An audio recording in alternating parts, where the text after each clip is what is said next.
You ask Tiger to solve. This deals with linear equations with one unknown.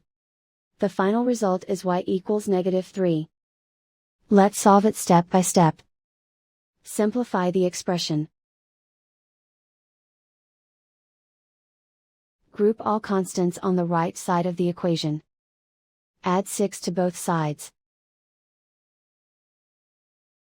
Group like terms.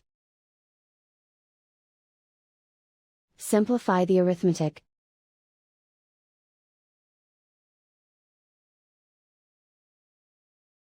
Isolate the y. Divide both sides by -2. Cancel out the negatives. Simplify the fraction. Move the negative sign from the denominator to the numerator.